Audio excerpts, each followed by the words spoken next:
Bakit nga ba ang OFW walang savings? Walang naipundar na investments? At laging walang pera? Huwag kang magagalit, kabayan. Pero eto ang mga rason kaya tatalakayin natin. Una, mahilig kang sumabay sa uso. Pag nakita mo ang kaibigan mo na may bagong unit ng cellphone at bagong gadget, ayun, mangungutang ka para makabili o makasabay sa uso. Sosyal ka na. Ayaw mo na ng sigarilyo dahil gusto mo vape. Nabago na ang lifestyle mo. Pangalawa, padala ka ng pera sa Pilipinas. Kakapadala mo na ng katapusan, pero pag humingi ng pera ulit, dahil may okasyon, may birthday, at may kasayahan, padala ka kaagad. Sinanay mo kasi sila na gumastos ng sobra-sobra. Lagi ka pang nagpapadala ng balikbayan boxes. Pang-tatlo, brand conscious ka.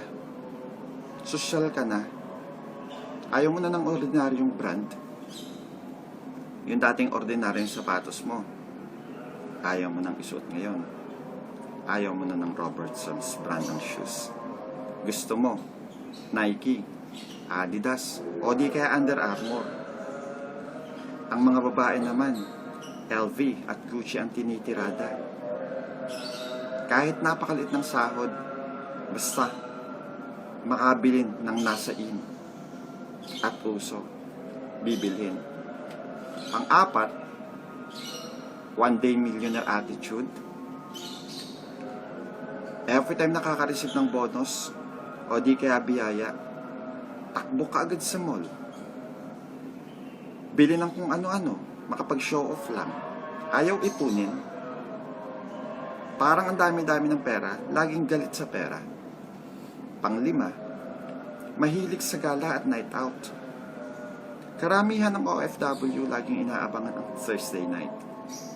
Kasi, night out time, galaan palagi, kain sa iba't ibang mamahaling restaurant, at sa gabi, inuman hanggang umaga.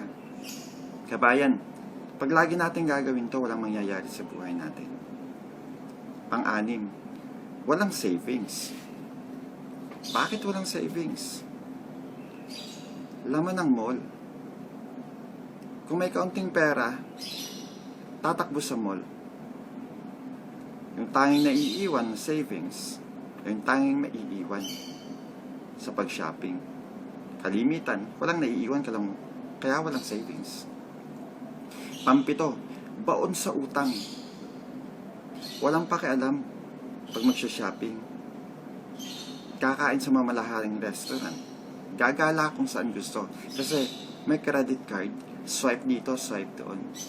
Pero, pagkatapusan ng bayaran na, ayun, mangungutang. Karamihan nga at yung iba, na isang laang passport para pambayad sa utang. Ito ang mga rason, kabayan, kung bakit walang savings, walang investment, at laging kapos sa pera. Ito ang mga rason kung bakit tumatagal ang isang OFW sa pagtatrabaho at hindi makauwi sa atin para makasama ang pamilya. Kabayan, hindi pa uli ng lahat. Oras na para magbago. Ayusin natin ang buhay natin.